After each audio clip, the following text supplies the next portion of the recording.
Assalamualaikum warahmatullahi wabarakatuh. Balik lagi di Kena Kali Channel. Nah, ini dia video lanjutan dari podcast antara Ustadz Felix Xiao dan Raymond Jin. Oke, nggak usah banyak cincong, ini dia videonya.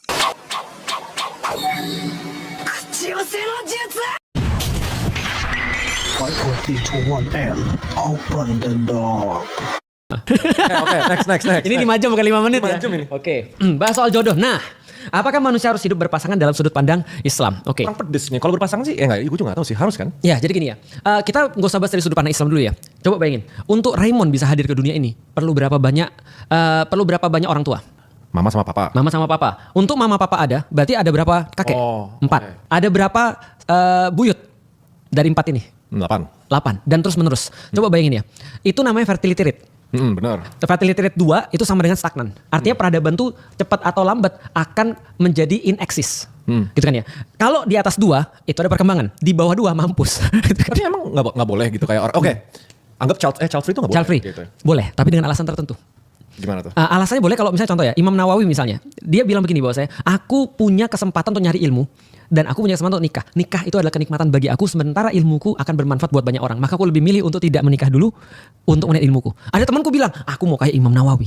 Lu bodoh gak nikah lagi. Jadi kalau lu pintar gak apa-apa. Berarti berpasangan for the sake of meneruskan. Untuk punya anak. Fertility. Untuk Fertility rate itu yang pertama, secara logika. Tapi secara manusiawi, ada di dalam manusia itu keinginan memang benar-benar untuk meneruskan keturunan. Ya, gue punya gitu loh. Betul. Rasa ketika senang lihat anak kecil. Iya, itu keinginan pertama. Betul. Gue ngerasa kayak kalau misalnya life purpose ya pengen ninggalin sesuatu tuh kita mati ninggalin apa gitu. Benar. Ninggalin apa. Benar. Di dalam hati tuh kayak anak tuh salah satu legacy paling gede. Didikan kita, nilai-nilai kita gitu. Itu alasan pertama. Alasan kedua karena mama nagih terus. Karena gini anak-anak kapan nikah gitu. Nalu. Karena kan gini ya. Bayangin ya. Ketika misalnya orang lihat lu. Ada banyak orang tua yang akan berpikir begini. Gimana anak-anak kayak gini dididik? Maka mereka penasaran sama Mama Mari kan? Iya, penasaran. Karena mereka penasaran nih gimana anak-anak kayak gini didik. Wajah Kristenable gitu kan ya. Bahas bisnis gitu ya. Tapi sopan misalnya. Ya apapun makna yang mereka lihat daripada Ray. Mereka akan penasaran bagaimana anak dididik. Bener. Aku yakin kalau ada orang ketemu sama Mama Ray. Dia akan nanya. Ray jodohnya siapa? Oh enggak gitu. Enggak, dia akan nanya. Gimana sih didik biar jadi anak kayak gini? Biar minimal kalau aku menerapkan hal yang sama. Minimal aku bisa dapat resemblance of it kan gitu kan. Iya benar. Nah itu artinya adalah kita punya legacy. Mama Ray punya legacy. Kita juga pengen punya legacy. Nanti suatu saat ketika ada orang lihat anak kita. Orang akan nanya. Dia dididik seperti apa? Dan itu adalah bagian sesuatu yang fitrah bagi kita. Tapi di dalam Islam berpasang-pasang adalah sesuatu yang fitrah. Karena gini Ray, problemnya adalah apa sih yang manusia cari dalam kehidupan? Kebahagiaan. Bahagia sama senang sama atau enggak? Beda. Bahagia itu lebih dekat pada tenang kalau menurutku. Iya, bahagia lebih dekat sama tenang. Tenang ya. Nah, ketenangan itu di dalam Islam namanya sakinah. Sakinah itu adalah salah satu atribut yang hanya Allah berikan kepada hambanya, enggak dari yang lain. Jadi kalau ada orang nyari kebahagiaan lewat yang lain selain Allah, mereka akan ketemu sesuatu yang justru kecewa.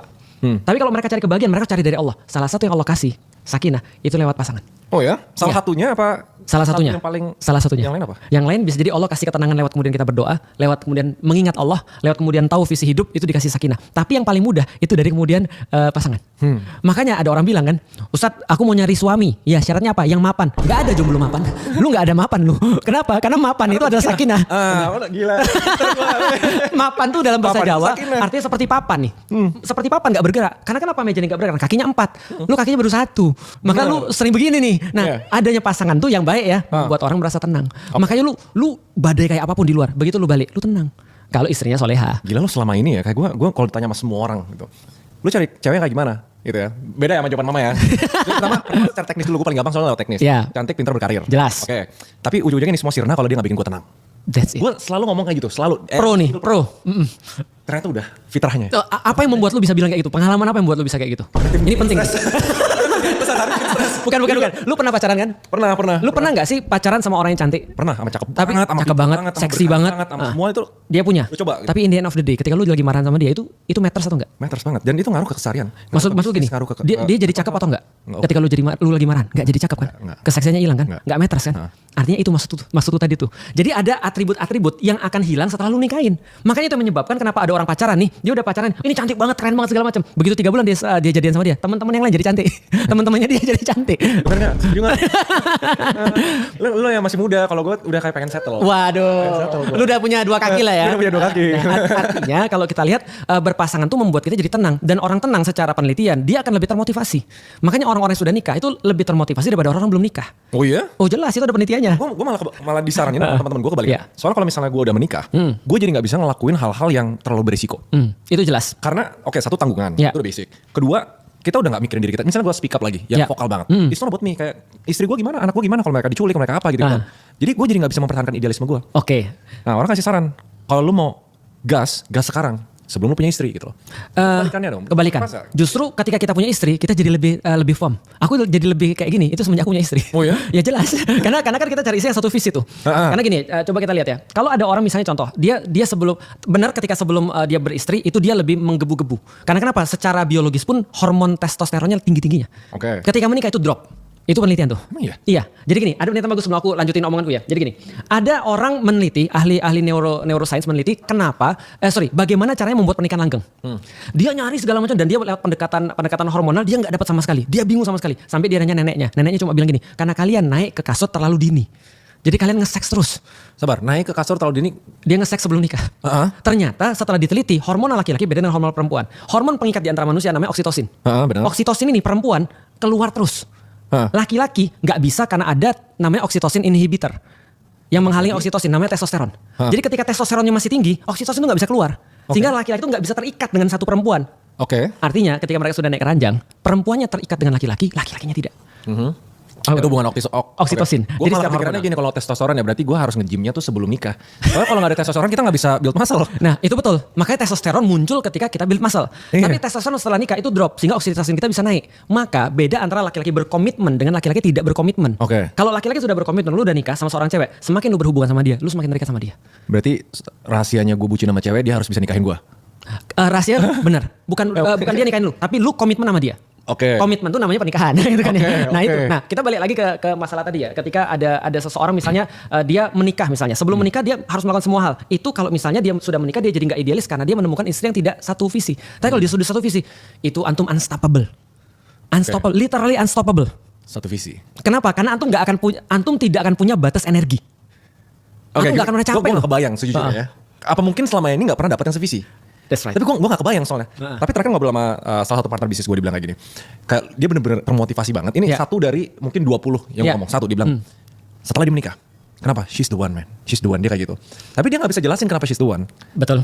Sevisi itu maksudnya apa? Oke, bayangin Gimana, ya. kayak secara pandang yang sama, tujuan yang sama atau gimana? Bayangin, suatu waktu antum kehilangan duit antum semua. Antum gagal dalam bisnis. Antum salah untuk ngambil keputusan, bisnis antum gagal semua. Antum pulang ke rumah dengan berat banget. Bahwa antum mau bilang, gimana cara mau bilang sama istri dengan seluruh yang sudah di afford, kita kan sudah gak punya apa-apa lagi. Gak kebayang. Gak kebayang. Tapi antum setidaknya sudah somehow antum punya keberanian untuk ngomong, yang kita udah gak punya apa-apa lagi. Kayaknya kamu harus terbiasa untuk hidup sederhana sekarang. Terus dia bilang gini, hancur ya. Kan namanya. Parah banget lu, bodoh banget kok lu mau investasi kayak gini. Kita udah stres, bunuh diri kita. Iya. Tapi kalau dia bilang, aku nikahin kamu bukan karena itu. Aku nikahin kamu karena aku melihat kamu bertanggung jawab. Aku nikahin kamu karena kamu baik sama aku. Aku nikahin kamu karena kita punya komitmen yang sama. Bahwa kita memikirkan hari akhir lebih daripada hari ini. Berarti bisa gak cara kita gunakan ini untuk lebih bersyukur misalnya? Ayo kita pasti bisa. Dulu kamu mulai dari nol, kamu sampai pada titik ini. Dan aku yakin kamu gak perlu waktu lama untuk sampai pada titik ini lagi. Gimana kira-kira? Rick, nih kriteria baru untuk nge-DM cewek. Jangan cuma yang cakep lu DM ya. Nih yang kayak gini, bisa kayak gini nih. Kira-kira lu baca lah ya. Nah, itu yang terjadi ketika Nabi Muhammad pulang dalam keadaan kacau. Baru dapat wahyu. Nah, maka coba bayangin ketika dia masuk ke rumah, apa yang beliau katakan? Begitu melihat wajah Khadijah, kekhawatiranku berkurang setengah. Begitu dia menenangkan aku, kekhawatiranku berkurang semuanya, hilang semuanya. Maka ketika beliau wafat, beliau nikah lagi dengan Bunda Aisyah sempat jealous dengan Bunda Khadijah. Karena disebut terus nih namanya nih. Aku ingat pernah makan ini sama Khadijah, aku ingat pernah pergi sini sama Khadijah. Nah itu salah gak? Karena gue selalu disalahin. Gini, lu kok sama mama mantan lah gitu. Lu lagi jadi nama gue gitu. Nah betul, itu memang gak boleh sih. Tapi kan manusiawi kan ya. Manusiawi. Nah ketika itu Bunda Aisyah bilang, loh kamu kenapa mikirin seseorang yang sudah di dalam kubur? Apa yang kata Rasul bilang begini, hati-hati berbicara dengan Khadijah. Karena Bunda Khadijah adalah yang mendukungku ketika orang lain tidak mendukungku. Yang memberikan aku segala-galanya. Yang ketiga, dari dia aku mendapatkan anak, bukan dari yang lain. Artinya ini orang bagiku mulia. Maka ketika ditanya bagaimana pandanganmu tentang Khadijah, kata-kata Rasulullah ini quotes yang sangat bagus.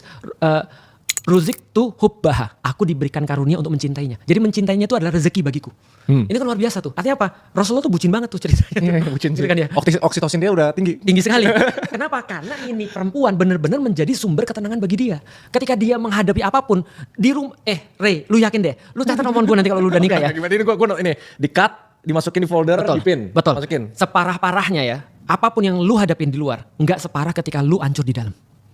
Serius. Itu gue setuju. Artinya, artinya mau sehancur apapun di luar ya, sementara lu padu di dalam ya, unstoppable. Cari yang bisa bikin gue unstoppable. Bener. Last question. question. Oke, gue dulu. Seru last question. Oke, speed round ya. Oke. Kenapa orang baik selalu jadi pihak yang susah? Either dimanfaatin, kerja paling keras, perangi. Oke, kita speed round. Ya sih, Apa? ya sih. Aku memang merasa, aku banyak ditipu orang. Aku banyak ditipu orang. Aku zaman dulu ketika aku masih sekolah, bahkan aku belum muslim, ketika kita jadi orang baik, kita disuruh ngerjain tugas semuanya. Somehow katanya namanya kerja kelompok gitu kan ya. Tapi kita semuanya ngerjain. Terus yang ngerjain. Betul. Tapi ingat, kita harus punya nilai ukur. Susah atau tidak susah itu seperti apa. Nah, di situ aku bilang Islam itu ada. Nah, Islam tuh melihat semuanya itu adalah ujian. Bagaimana cara kita respons itu yang membuat kita bernilai. Bukankah kemudian kalau kita bicara, kalau orang baik itu kenapa harus susah? Bisa nggak kita ganti? Orang baik itu selalu punya sesuatu yang diambil pada diri dia. Susah itu kalau dinilai dari segi dunia. Tapi kalau sesuatu yang dia dapat lebih banyak daripada itu. Pertanyaannya sederhana. Emang kita diciptakan untuk mudah? Kita buat kapal. Emang kapal kita tambatin di dermaga? Kan kita buat kapal supaya dia bisa berlayar, ya kan? Maka suatu orang tuh nilainya itu ditentukan oleh seberapa banyak dia bisa jawab soal-soal yang susah. Maka kita bilang pintar dia. Kenapa? Karena dia berhasil menjawab ujian-ujian yang susah. Orang baik dia. Karena dia berada dalam suatu kondisi dia bisa jahat loh. Bukan nggak bisa, tapi dia memilih untuk baik. Nah, kalau dari gue perspektif gini. Kebanyakan orang lawan katanya baik apa? Jahat. Menurut gue nggak terlalu tepat. Orang baik itu bukan berarti naif. Orang tegas bukan berarti jahat gitu loh. Itu dua-duanya bagus. Betul. Ya kan? Ya emang benar sih, lawan katanya benar. Tapi kebanyakan orang tuh mengsamakan naif dengan baik gitu loh. Ya. Jadi makanya pentingnya taraf berpikir dan menjadi orang baik ya pertamanya taraf berpikirnya dulu gitu. Karena orang baik itu bukan berarti orang yang susah. Berarti berpikirnya itu masih kurang tajam. Keren banget. Itu salah satu insight yang keren banget. Karena kenapa? Karena gini, ada beda antara baik dan bodoh. Itu kan maksud lu kan? Iya benar. Lu jadi orang baik, tapi jangan jadi orang bodoh itu maksudnya. Bener, Makanya aku memang selalu introspeksi. Kadang-kadang aku dimanfaatin orang, aku introspeksi. Ini benar nggak sih? Karena kadang-kadang kita merasa kita baik, padahal kita lagi membuat orang jadi jahat loh. Contoh ya, yang paling nyata. Lu ngutangin orang, nggak lu tagih. Itu kita bikin orang jahat sebenarnya. Bukan baik itu bodoh. Itu bodoh. Nah itu kesepakatan kita. Jadi belajarlah yang baik itu yang mana. Benar sekali. Apa hukuman koruptor di akhirat? Koruptor ya. Mau sebut nama juga boleh. Ya. Koruptor ya. Jadi gini, orang tuh akan dihukum berdasarkan apa yang dia lakukan. Kalau dia makan yang haram, maka lidahnya akan diikat lalu kemudian disuruh muter. Aduh. Ya itu salah satunya ya, yang dilihat oleh Rasulullah tuh. Oke. Karena dia makan makanan-makanan yang haram kan itu kan ya. Ada yang kemudian perutnya kemudian dipenuhi dengan api. Ada orang jalan dengan perutnya kayak gitu-gitu dipenuhi dengan api ya karena dia makan perkara-perkara. Aku sih nggak bisa untuk mendefinisikan ya. Tapi gini, bagiku ya, definisi siksaan itu bukan pada proses siksaannya, tapi lama waktunya itu loh. Lu suruh main game 3 hari berturut-turut, stres lu. Ini lumayan. Nah koruptor gimana kasusnya kalau gitu? Nah kalau koruptor, itulah kenapa banyak orang bilang ya, kenapa di dalam Al-Quran tuh siksaan tuh berat banget. Karena mereka melakukan sesuatu yang unimaginable. Contoh ya, sebelum kita bicara koruptor ya, penembakan di New Zealand, 48 orang meninggal. Bayangin, karena dia udah bunuh 48 orang, maka yang paling pantas dia kan dihukum mati kan ya? Yeah. Mati, dibalas mati kan gitu kan ya? Tapi berapa kali orang mati dalam sekali kehidupan? Sekali. 48 orang menuntut keadilan. Harusnya mati 48 kali gitu. Tapi kan nggak bisa. Nggak bisa. Maka di akhirnya disediakan opsi itu. Oke. Oh. Paham ya? Nah koruptor ini tergantung dia ngesarin berapa banyak orang nih. Tapi kan gak punya duit kalau di neraka. Nah, jadi apa yang mau orang lain korupsiin dia? Konversinya seperti apa? Contoh, kemarin 1 triliun ada di rumah. Berapa banyak maklar kasus tuh? Iya. Yang harusnya dipersalahkan jadi benar, yang harusnya benar jadi salah. Maka setiap orang yang nanti dizolimi akan meminta pertanggungjawaban. Oh berarti bukan korupsinya tapi orang yang dirugikan. Maka jangan bangga jadi presiden. Lu kebayang 275 juta orang nuntut lu di hari akhirat nanti. Bahkan dalam perkara-perkara paling kecil loh. Itu yang membuat aku gak mau jadi pemimpin. Emang pemimpin tuh pertanggungjawaban gede banget. Lu kebayang Erik minta pertanggungjawaban lu nanti di yaumil kiamat loh. Karena kan lu pemimpin perusahaan kan? Iya benar. Iya kan? Awas lu kalau gak senang sama gue lu ngomong. Iya, makanya jangan nanti gue diadilin deh. Makanya lu harus screenshot nih pembicaraan kita pada hari ini. Besok kan Erik bilang, lu harusnya bilang ke gue kalau Islam tuh benar. Ini ada fotonya. Gak guyonan aja, guyonan. Bercanda. Nantinya setiap pemimpin itu akan diminta pertanggungjawaban. Nah kita mesti gimana kalau gitu? Jujur ya, saran yang paling common ya. Common. Dan ini orang-orang kuat. Orang-orang yang asetnya mungkin triliunan atau punya posisi tertentu. Lu ngapain sih idealis? Lu ngapain sih jadi orang baik? Udah jelas sistemnya kayak gini. Ikut arus aja. Ya. Tapi pertanyaannya, di satu sisi ngejaga diri. Soalnya mama juga ngomel-ngomel terus kalau misalnya tiba-tiba kayak, kamu terlalu vokal gitu kan. Tapi di satu sisi punya idealismenya untuk kayak ini kebenarannya tuh begini gitu menurut gua. Harusnya kita nggak boleh kayak gini, kayak menormalisasi suap, menormalisasi keburukan. Iya itu nggak. Kayaknya mama lu sama mama gue kalau ketemu kayaknya temenan. Kayaknya. Nah karena mama gue juga ngomong gitu. Udah Lalik ngapain sih udah sakit jantung. Tapi kan aku udah pernah bilang ya bahwasanya aku bisa aja untuk mengatakan bahwasanya aku bisa menormalisasi semua ini. Tapi tau nggak yang paling ngeri bagi aku apa? Apa? Lebih daripada ketika aku menyatakan sesuatu yang benar. Ketika aku punya problematika, aku punya ancaman atau aku punya suatu hal yang mungkin akan nyulitin aku sendiri. Mungkin kayak antum misalnya, antum ancam kayak misalnya di target dan segala macam. Tapi lu kebayang gak sih suatu hari nanti kalau anakku udah gede terus dia ngomong begitu, dia nanya, Abi kan pernah hidup di zaman itu tuh. Kondisinya begini, Bi. Abi kan tahu yang mana yang benar yang mana yang salah. Kenapa Abi gak ngomong? Ini kan tanggung jawab sejarah nih masalahnya. Artinya gini, sebagaimana aku sudah dikasih tahu yang benar, maka tugasku ngasih tahu yang benar ke bawah. Kalau nilai ini sudah nggak ada, maka kita cuma mewariskan sesuatu yang nggak benar. Kalau kita hilang, setidaknya ada satu contoh. Suatu waktu Imam Ahmad bin Hambal itu di penjara, dicemeti sampai tangannya itu nggak bisa dinaikin ke atas sampai sholatnya begini. Kan harusnya sholatnya begini tuh. Dia nggak bisa naikin tangannya dan disiksa tiap hari, dicambuk sehari 3 kali. Karena dia mengatakan Al-Quran bukan makhluk. Sementara pemerintah pada saat itu mengatakan Al-Quran itu makhluk. Nah ini nanti bahasanya kapan-kapan lebih lengkapnya. Tapi ini dia melawan pemerintah. Dia mengatakan sesuatu yang benar. Dan dia dipenjara dan dicambuk gara-gara itu. Satu sipir penjara itu sangat pro sama dia. Lalu dia bilang gini, Imam udahlah akuin aja kalau kamu salah. Minimal kamu bisa pulang, gak usah disiksa. Aku gak nahan, gak bisa tahan. Lihat kamu tersisa kayak begini. Jawabannya sederhana. Dia bilang, sipir coba lihat ke luar jendela. Kamu lihat apa? Sipir penjara bilang, aku lihat orang-orang Baghdad di depan pintu-pintu mereka. Dengan catatan-catatan di tangan-tangan mereka dan pena di tangan kanan mereka. Menunggu apa yang Ahmad lakukan. Paham gak maksudnya? Lalu Imam Ahmad bilang begini, lalu pantaskah sementara Ahmad selamat dan mereka sesat? Paham gak sih maksudnya? Paham. Diri kita ini apa sih? Kita cuma satu orang kan? Iya. Tapi ingat loh, satu orang tuh bisa membuat satu perbedaan. Ngapain Batman? Lu kan bilang Batman kan? Batman. Bruce Wayne itu cuma satu orang. Tapi Batman bukan satu orang. Gila, gue baru ngomongin ini di podcast lain lagi. Oh iya? Iya, di podcast lain. Kenapa gue suka banget Batman? Betul. Kayak sengaja beli jam tangan ini yang Batman. Itu Batman? Batman ini roller Wow. Batman. Oh gitu. Gak tau ya. Iya. Karena gue percaya nilai itu. Betul. Karena ada quote juga di film terkenal V for Vendetta. Gue belum nonton, tapi aku nonton lagi nih. Yang ideas like virus. Ya, ide itu bakal bertahan gitu. Betul. Idea Manusia bisa stays. mati gitu. Betul. Itu aku pakai di Instagramku. Oh, di bio ya? People Oh, change, iya, idea baca. stays. Artinya itu kan juga disampaikan di film ini Inception. Dia bilang idea is like virus. Ide itu seperti virus, dia nggak bisa dibunuh. Dia mungkin bisa jadi dia bisa jadi mungkin diam, dia bisa jadi kemudian bertahan. Tapi begitu dia menemukan inang yang tepat, dia akan berkembang lagi. Artinya apa? Balik lagi bro, dunia ini dibentuk oleh orang-orang yang yakin. Nah termasuk yakin bahwa keburukan itu akan terus. Tapi kan kita kan nggak bisa kayak gitu. Makanya di dalam Islam balik lagi kita bukan cuma bekerja untuk dunia ini, kita bekerja hereafter. Untuk setelah daripada dunia, karena kita yakin ada nilai-nilai yang perlu kita jadiin sebagai bekal nanti. Yang paling gampang anak-anak kita dulu lah. Gampangnya gini ya. Masa kita rela sih nanti anak-anak kita besok dia nerima suap? Dia bilang, kita tanya kenapa kamu menerima suap? Dia bilang begini, ya gimana Bi? Yang lain juga begitu. Kalau kita menormalisasi satu kejahatan, ingat kejahatan tuh nggak pernah sendirian, dia akan bawa teman-temannya yang lain. Oke, Rick, siap ya. Tapi berarti ini pokoknya dicatat ya orang-orang yang bakal ikut penjara bareng. Ikut penjara bareng. Makanya lu login dulu. Tenang, kameramen selalu selamat. Nah, ini kameramennya gue publikin soalnya. Gue make sure semua orang tahu kalau gue masuk dia kena part of content ya. Iya gitu. Jadi gitu. Apakah AI akan menjadi the next berhala? Oke, Soalnya menarik. Di seluruh dunia. Iya. AI itu lagi dikecam soal regulasinya. Ya. Karena itu bisa disalahgunakan kayak mukanya Ustadz Felix ngepromosi judol. Aku sudah jadi loh. Gue juga udah promosi judol loh. Pinjol, apalagi ya kemarin ya. Produk aneh-aneh gitu loh. Ya, penjualan manusia belum ya, human trafficking. Belum, mungkin. Ini kita kasih ide. Iya. Jadi gini, kita definisikan dulu sesembahan itu apa. Di dalam Al-Quran itu didefinisikan banget gampang sesembahan. Pertanyaannya Ibrahim kepada bapaknya pada saat itu adalah ma hadhihi tamasilul lati antum laha akifun. Dalam bahasa Indonesia, wahai bapakku, apa ini yang engkau jadikan sebagai tempat beritikaf? Nah, itikaf di dalam bahasa kita itu dikenal pas Ramadan. Syarat itikaf atau syarat menyembah itu ada 2. Pertama, manteng dan sangat fokus. Kedua, marah kalau kita diganggu. Oke, harus manteng. Ya, manteng kalau kita fokus banget sama itu. Yang kedua, kita marah kalau kita diganggu.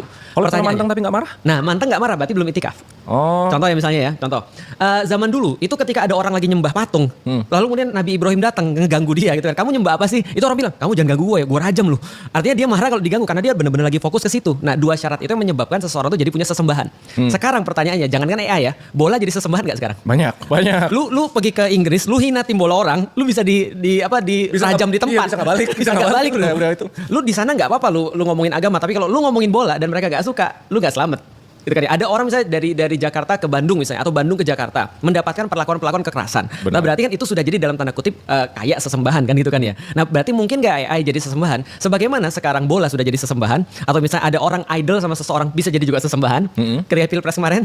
Wow, jangan kan Pilpres kemarin pas konser Lisa. Nah, kan? Blackpink. Iya Blackpink. Itu aja udah. Ini kayaknya banyak. Nah berarti udah jadi sesembahan kan? Nah, berarti bisa nggak AI jadi sesembahan? Menurut lu ada potensi sih, karena AI basically udah gantiin seluruh aktivitas manusia kan. Bahkan kemarin aku lihat di Jerman itu ada pendeta yang sudah diganti oleh AI. Serius? Jadi yang mimpin misa itu AI. Yang mimpin bisa. Nah itu boleh nggak? Kalau misalnya, benar juga. Betul. Nah itu kan jadi sesuatu yang kita bisa lihat potensi AI ke depan seperti apa kan. Artinya bisa nggak dia jadi sesembahan? Sangat bisa banget. Karena sekarang sudah banyak yang jadi. Misal, ada orang main Mobile Legend. Lagi push rank gitu kan ya. Kan Mobile Legend kan nggak bisa di pause. Gitu kan. Tiba-tiba dia lagi main, ibunya bilang misalnya, Ray, terus dia bilang, apa sih mah? Orang lagi push rank kok. Nah itu udah jadi sesembahan tuh. Dulu gue kayak gitu lagi. Dulu pas main apa ya? Dulu main game online banyak. Mama tuh sering kayak, cuci piring. Tapi bedanya, Lu gak marah? Nggak marah. Marah juga. Tapi kabel teleponnya dicabut. Nah berarti ibu lu lebih jago daripada sesembahan lu. Jadi itu sesembahan sih konsepnya. Tadi lagi baru izin lagi sama mama, ini kan udah baikan nih, Mike Tyson aja boleh fight, boleh nggak tinju? I don't care. Emang kuasa ibu. itu paling masalah ketika ibu sudah bilang I don't care. Nah. Itu hukuman terberat lu. Ya makanya lu jangan kompor-kompor gue tuh. Nih, Ustaz Felix juga di setiap post gue, lu kayak, ya kok udah. Ya gua kan mau yang seru, ya kan. Hidup ini kan harus ada yang seru-seru dikit Tapi kan, gitu kan ya. Kalau di dunia bisnis ya, kita tuh mau orang menyembah. Ya. Kita mau mereka kayak ngelihat produk kita, brand kita tuh kayak cult gitu. Ya betul. Langsung potong lagi deh kayaknya. Lagi seru nih deh kayaknya. Betul. Salah pebisnisnya, apa salah orang yang menerima bisnisnya? Kalau bisnis itu dibuat memang sebagai sebuah cult atau community, itu adalah sesuatu yang pasti. Karena itu kan berkaitan dengan brand loyalty kan sebenarnya. Kalau orang sudah menganggap kita sebagai sebuah ibaratnya kayak cult gitu kan ya, berarti mereka loyal ke kita. Karena zaman sekarang tuh gini ya, aku ngelihat Gen Z zaman sekarang, mereka tiba-tiba bisa pindah brand at any minutes. Bahkan brandnya tuh nggak ada sama sekali mereknya tuh sama sekali nggak ada brandnya gitu maksudnya. Ya nggak peduli. Tapi karena pertimbangan harga mereka tiba-tiba bisa berubah. Karena benar-benar kan banjir sekali. Maka menjadi sebuah cult itu adalah impian bagi setiap pebisnis sebenarnya. Setuju. Nah tapi sebenarnya balik lagi, apapun bisa jadi sebuah sesembahan sebenarnya. Nggak usah harus misalnya agama, nggak usah harus idol dan segala macam. Kadang-kadang seseorang tuh ketika sudah misalnya senang sama satu brand, dia harus itu, pakainya harus itu, handphonenya harus itu, semua harus itu. Nah itu kan jadi cult kan ya. Benar. Tapi cult beda dengan penyembahan. Karena penyembahan harus ada dua sifat tadi. Fokus Dan marah kalau diganggu. Kalau gue sebagai pebisnis ya. Gue bisa happy loh. Kalau misalnya brand gue nih misalnya, lu mendingan sama Raymond lah daripada sama... Enggak, gue udah baikan. Tadi gue mau nyindir satu lagi, tapi gue udah baikan. Lu mendingan pasang foto berdua ya? Iya, gue udah bertiga bersama Kakashi. Betul. Kalau gue sebagai pebisnis, dalam hati gue happy. Bener. Kalau misalnya dia milih brand lain dibanding brand gue dibanding brand lain, dan dia marah kalau misalnya lu pindah ke brand lain, orang punya paling bagus punya Raymond gitu misalnya. Nah, tentu gue berdosa atau enggak? Enggak. Karena sebagai seorang misalnya contohnya public figure, aku juga merasa hal yang sama. Ketika aku misalnya ada sesuatu, aku pengen yang bela bukan diri aku sendiri kan, tapi yang bela kan orang lain yang ngerti kita. Karena orang pikir gini, kalau dalam keadaan satu hal misalnya, lu suatu hari nanti lu dapat satu masalah misalnya. Kalau lu yang ngomong, itu kadang-kadang orang bilang, alah dia pasti nggak percaya kan, bias. Tapi kalau orang lain yang ngomong bahwa pembelaan itu, advokasi itu datang daripada orang lain, itu bagus. Tapi tidak serta-merta advokasi pada seseorang atau sesuatu itu menjadikan kita menjadikan itu sebagai sesembahan. Jadi boleh dalam level tertentu. Tapi masalah di Indonesia tuh banyak banget kayak gitu. Banyak. Itulah makanya kita itu kita itu ditakdirkan hidup di Indonesia. Karena mungkin kita ditakdirkan untuk memperbaiki ini. Ibarat gini loh, ada orang pebisnis yang dia jualan baju sama orang yang telanjang, gitu kan ya. Ada dua pendekatan kan yang sudah kita tahu kan. Ada satu bilang, nggak pakai baju nih, nggak mungkin kita jual baju tempat orang nggak pakai baju. Tapi satu orang yang lain merasa bahwa ini adalah pasar yang justru sangat luas sekali, yang belum tersentuh sama sekali. Nah kita tinggal di Indonesia untuk itu. Makanya Cak Nun tuh pernah bilang gini. Aku ingat Cak Nun pernah bilang gini. Suatu waktu, lu tahu Cak Nun kan dia kan nurunin dua presiden ya, Soeharto sama Gus Dur, ya kan. Dan dia cerita waktu itu ketika dia suatu waktu ketika Pak Harto meninggal, dia dipanggil sama anak-anaknya Pak Harto. Dia nanya, kenapa aku dipanggil? Bukannya kalian harusnya benci sama aku? Kan aku yang nurunin Soeharto. Maka anaknya bilang, Bapak pesan sama kami bahwa kalau ada apa-apa, cari nasihat dari Cak Nun. Kenapa? Karena nasihat yang kalian temukan jujur, itu adalah nasihat dari Cak Nun. Yang lain enggak. Kok Bapak tahu? Bapaknya bilang, Pak Harto bilang, saya punya buku catatan. Saya ngasih siapa dan berapa. Jadi ada orang ngeritik cuma tuh dikasih aja. Setelah dikasih dia diem. Nah ini kan jadi bahan untuk blackmail. Ya, kamu kan udah nikmatin. Benar. Di situ nggak ada Cak Nun. Maka dia bilang ini orang ngeritik bukan karena sesuatu yang dia pengen. Karena memang dia harus menyampaikan sesuatu. Maka ambil nasihat daripada orang kayak gini. Maka keberadaan Raymond dan orang-orang yang secara ikhlas, lu kan nggak dibayar untuk ngeritik orang. Nggak dibayar. Apalagi lu dia dapat malah hilang duit. Malah hilang duit. Apalagi lu dapat sesuatu karena menyetujui seseorang kan, enggak juga kan. Tapi itu yang harus disyukuri oleh mereka sebenarnya. Dan itulah yang akan membuat Indonesia jadi pintar. Harusnya, tapi kenyataannya nggak apa-apa, bro. Ingat ya, yang kita target itu seringkali bukan pelaku kejahatan, tapi yang kita target adalah orang-orang yang lihat. Itu yang di dalam Al-Quran. Di Al-Quran banyak sekali kondisi seperti itu. Ada banyak sekali kondisi di mana kadang-kadang kemenangan itu tidak harus berakhir dengan kita masih hidup. Loh, kemenangan bisa berakhir dengan tidak hidup. Somehow kita kan pasti mati kan ya. Pertanyaannya kita mati dengan glory atau kita mati dengan penyesalan kan gitu kan ya. Nah itu orang-orang Jepang mereka mikirin matinya. Somehow orang Jepang sama kayak orang Muslim. Mereka korupsi dan mereka bilang, gimana cara aku bisa mati dengan dignity? Bisa, kamu bunuh diri. Emang Jepang tuh gila sih, ekstrim sih. Ekstrim kan? Artinya demi kemudian harga diri mereka yang akan mereka wariskan generations, mereka mau untuk melakukan sesuatu yang bagi mereka mungkin gak enak. Nah Islam itu ngajarin lebih daripada itu. Gitu maksudnya. Kebayang. Dan gue juga kebayang kenapa dinobatkan orang kedua paling radikal. Gue kebayang. Padahal gue gak pernah kritik apapun. Bukuku bahasnya udah putusin aja, yuk berhijab kan itu kan. No, mama bilang waktu itu sempat radikal, tapi sekarang udah mulai lebih soft. Ya, gitu. alhamdulillah ya. Itu kenapa? Pembelajaran. Sama kita juga pas bahas waktu 2003 gue nakut-nakutin ya udah oke. Iya, lu nakutin orang terus kan. Lu hati 2023 seluruhnya tidak ada yang kerja kan gitu lu. Tapi ya namanya pembelajaran lah. Pembelajaran waktu itu kan cuma biar viral aja gitu. Ya, kadang-kadang aku juga merasa sih bahwa saya ada fase-fase di dalam hidup kita keakuan kita masih tinggi. Benar. Kita masih mikirin diri kita, herois dan segala macam. Lama-lama kita pikir lebih banyak orang lain sih, sehingga kita lebih banyak bisa nahan sesuatu kan. Oke. Gimana caranya ulama terdahulu bisa polymath? Polymath itu apa ya? Polymath tuh jenius dalam berbagai macam hal. Iya, ilmu agama bagus, ilmu dunia bagus. Ya gimana habitnya? Aku tadi berbicara tentang individu, masyarakat, dan negara. Kita membayangkan ulama-ulama polimath dalam dunia yang zaman sekarang itu impossible. Karena kita nggak hidup di dunia kayak gitu. Coba bayangin ya. Kalau kita berbicara tentang Imam Syafi'i misalnya, Imam Syafi'i polimath. Karena dia memang lahir dan hidup di dalam generasi yang memang menganggap itu adalah sesuatu yang biasa. Makanya suatu waktu ketika Imam Syafi'i misalnya ketika masih kecil, dia sudah ngafalin kitab Muwatta'nya Imam Malik yang berapa ratus lembar halamannya. Ngafalin kan gitu. Karena orang-orang zaman dulu memang sudah terbiasa begitu. Maka sebenarnya peer pressure itu penting. Nah peer pressure-nya sekarang untuk kebaikan atau keburukan nih. Oke. Nah kalau peer pressure untuk kebaikan, jangan heran kalau banyak polimath muncul. Nah jadi sebenarnya pembiasaannya aja sebenarnya. Jadi kita tinggal bentuk sistemnya aja. Nah sistem ini bisa ada dalam komunitas, bisa ada dalam negara. Nah pertanyaan negara ini buat kita untuk jadi baik atau untuk jadi buruk? Sederhana ya. Contoh buku. Sepakat nggak kalau buku buat orang jadi pintar? Sepakat. Tapi buku di Indonesia bro, ya Allah bro, lu gak tahu nasib penulis bro. Pajaknya banyak banget gitu kan ya. Dijual mahal lah gitu kan ya, karena pajaknya mahal. Ya orang belinya harus mahal juga di tempat-tempat negeri-negeri yang lain. Contoh ya, kalau nggak salah Inggris itu satu orang beli 100 buku per tahun. Serius? Iya. Itu banyak banget sih. Betul, sangat banyak sekali. Dibandingkan dengan penduduknya, Indonesia sangat rendah sekali. Literasi Indonesia itu adalah berapa? 0,06%. Iya gila sih. Artinya adalah apa? Artinya satu orang nggak baca satu buku per tahun.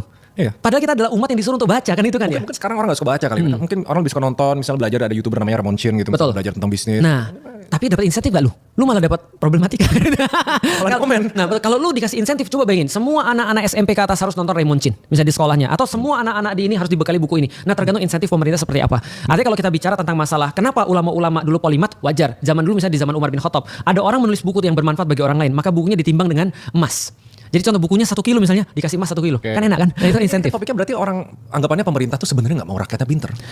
Karena rakyat yang bodoh itu lebih gampang digiring. Kalau mereka pinter, kira-kira mereka bisa jalan gak? Kalau rakyat pinter, kira-kira pemerintah bisa jalan gak? Kira-kira pemerintah bisa korupsi gak? Nah, kira-kira itu maksudnya. pemerintah bisa ini gak? Gitu? Itu maksudnya. Mereka bertanya kan, kenapa lu gak seperti ini? Kenapa gak seperti itu? Kalian studi dibandingkan negeri-negeri yang lain. Lu tahu gak sih sebenarnya yang lu studi banding itu apa yang terjadi di situ? Nah, kalau mereka tahu itu, ya semakin banyak dong orang-orang masalah sama mereka. Nah, makanya untuk menjaga agar mereka gak bermasalah, ya mereka gak boleh pinter lah. Dan by the way, ini bukan pertama kali loh. Roma melakukan hal yang sama. Persia melakukan hal yang sama. Roma. Persia. Untuk membuat orang-orang gak mikir, mereka buat entertainment.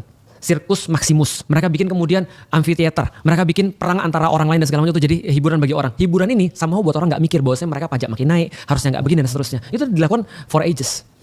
Menarik. Pertanyaan. Ini karena banyak banget dari pembicaraan kita dari tadi itu tentang kepemimpinan, jadi apa sih bahasanya menjadi imam, menjadi imam, betul. Rasulullah gitu kan. Ternyata semua yang banyak banget hal yang baik di hidup yang bahkan nggak dikaitan sama agama itu bisa dipelajari dari agama. Betul. Sebenarnya kalau aku disuruh milih ya, aku milih orang pesantren atau aku milih orang kayak Raymond Chin di masa sekarang. Aku jawab dengan sangat yakin aku milih orang kayak antum.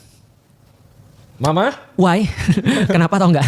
Karena kalau orang sudah mulai dengan agamanya dulu, dia kan sulit untuk memahami realitasnya seperti apa. Dia terkurung di situ. Sementara antum memahami realitas. Tinggal dikasih tahu ini agama. Maka mendadak kita akan melihat semua. Oh ternyata ini diatur agama, ini diatur. Jadi sebenarnya agama itu bukan perkara ritual. Agama itu perkara tentang bagaimana buat hidup orang jadi lebih bagus. Pertanyaan terakhir. Gue udah filter semua ini. Bagaimana menyikapi pemimpin yang zolim terhadap rakyatnya? Dari tadi kita bahas pemimpin baik. Betul. Pemimpinnya zolim. Pertama, kita itu melihat pemimpin zolim bukan karena kita benci kepada dia. Tapi karena kita sayang kepada dia, maka kita nasihatin dia. Maka pemimpin yang zolim pertama kali haknya adalah dinasihati. Sebagaimana hak setiap orang yang berbuat salah. Maka kata Rasul, tolonglah saudaramu seorang muslim. Bagaimana cara kami menolongnya sedangkan dia berbuat salah ya Rasulullah? Tolong dia dengan menasihati dia. Nah maka ketika kita bertemu dengan pemimpin yang zolim, maka kita menasihati dia. Itu yang wajibnya. Dan perkataan yang lurus di depan pemimpin yang zolim itu adalah sebuah jihad. Jihad itu apa? Jihad itu adalah bagaimana orang tuh berperang di jalan Allah. Itu senilai dengan jihad. Jadi gini, mati yang paling tinggi di dalam Islam itu mati syahid. Mati ketika berjihad. Berarti menasihati pemimpin untuk bermaslahat kepada rakyat, untuk lebih baik pada rakyatnya itu adalah setingkat dengan jihad fisabilillah. Nah, pemimpin kan bukan cuma konteks. Banyak konteks pemimpin. Banyak. Pemimpin is everywhere. Rumah tangga pun pemimpin. Betul. Tapi ada aturannya juga di agama kita harus nurut sama pemimpin. Suami, Betul. sama pemimpin.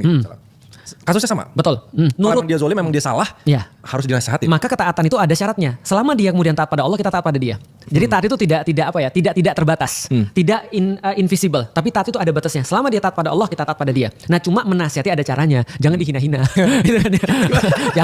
jangan kayak Lu bukan gue. bukan lu yang ngomongin. Kuku Fafa misalnya. Contoh misalnya itu dia menghina, itu kan bukan menasihati. Iya, Ya kan menghina. Nah, kita nggak boleh kayak gitu. Kita nggak boleh. Nggak boleh. Kan aku udah bilang di awal-awal tadi kan kita nggak boleh menghina orangnya. Kita boleh nggak setuju pada perbuatannya, tapi jangan hina orangnya. hina orangnya. Yang pertama jangan menghina. Yang kedua jangan membuat dia kemudian jadi marah. Dalam Ya. arti bayangin ya, aku yakin bahwa pemimpin kita nggak ada seperti Firaun.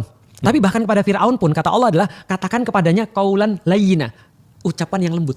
Supaya dia ingat dan supaya kemudian dia jadi tahu tentang apa yang dia lakukan. Itu benar sih. Nah, jadi kita harus benar-benar tahu psikologi manusia. Jadi contoh ya, ada orang kita udah tahu salah nih, terus kita bilang goblok lu, gitu kan ya, parah lu, bodoh lu. Gimana dia bisa simpati sama kita?